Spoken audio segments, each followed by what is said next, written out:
The Alpha 7S Mark III also allows unprocessed 16-bit RAW output to an external device over HDMI. This is literally everything I wanted from this camera. This is awesome. We have been waiting for the successor to the a7S II for over 4 years now, and Sony finally announced the a7S III today. There's a lot to unpack. We're going to talk about the specs, the price, a comparison of the a7S III to the competition, and my first impressions of this camera.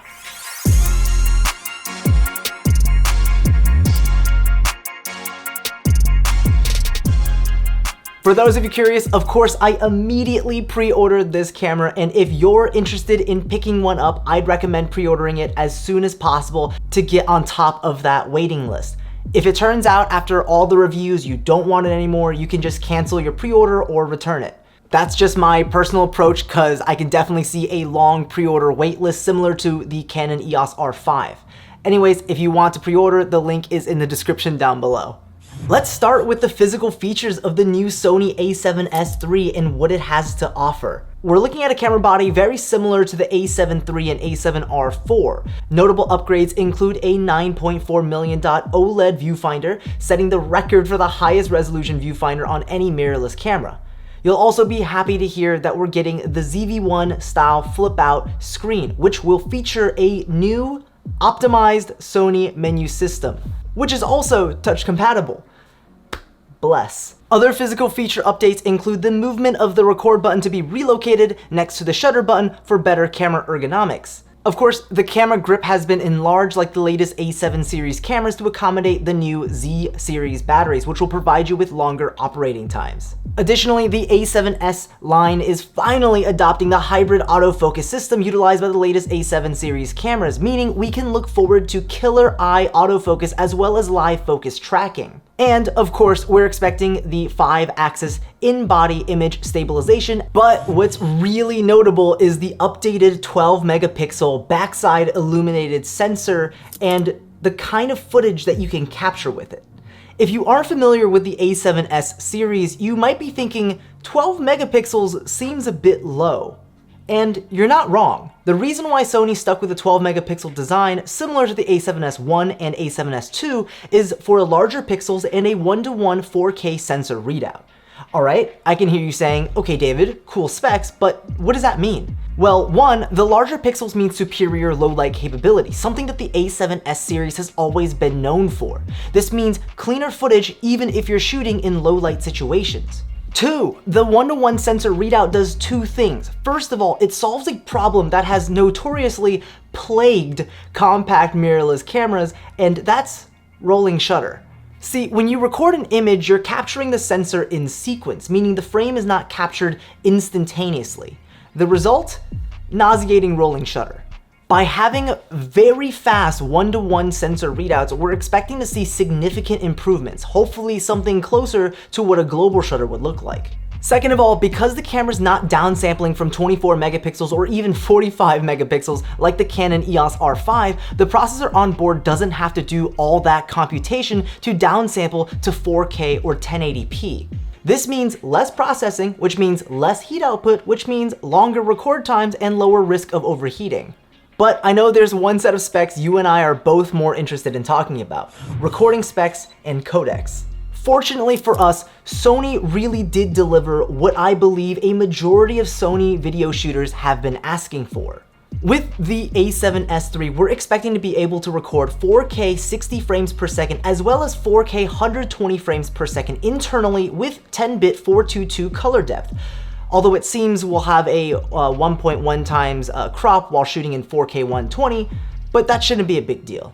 Additionally, we're going to be able to shoot 1080p at 240 frames per second, which, while it will be for niche situations, I'm really looking forward to crispy, potentially best-in-class 1080p 240 frames per second slow motion footage. Sony is also offering some new codecs as well. With their XAVC-HS codec, we're looking at 200 megabit per second files, which is a welcome upgrade from the previous 100 megabit per second files that we had. But it doesn't stop there. Sony really didn't pull their punches with their new XAVC SI codec, which lets us capture up to 600 megabit per second video files. Pair that with the 10-bit 422 color depth we're getting internally and S-Log picture profiles, we're really going to get some insane latitude in both dynamic range and color information when it comes to color grading our projects and maximizing the 15 stops of dynamic range we can squeeze out of this tiny camera body. And if that's still not enough for you, you can also get 4K 60 frames per second, 16-bit ProRes RAW out from the A7S III with the help of an external recorder, which I definitely look forward to playing around with. The price of all these specs in a compact mirrorless camera body? $3,500. Whew! It's definitely pricey, but let's talk about what the camera really is, at least what it looks like to me. Despite the camera being an Alpha series camera and having the form factor of a mirrorless hybrid camera, it's really not a photo camera and shouldn't be treated as such. While the A7R4 and the EOS R5 are stills cameras first, with videos as an added feature, the Sony a7S III, by contrast, is a video camera first with photos as a last resort, in my opinion. Because with 12 megapixels, the largest you'd really ever want to print physically would be close to like 14 by 9 inches. So why is it so expensive for a video-specific camera that doesn't even do 8K? Based on the specs, to me, it's looking like it will be a true compact 4K workhorse camera.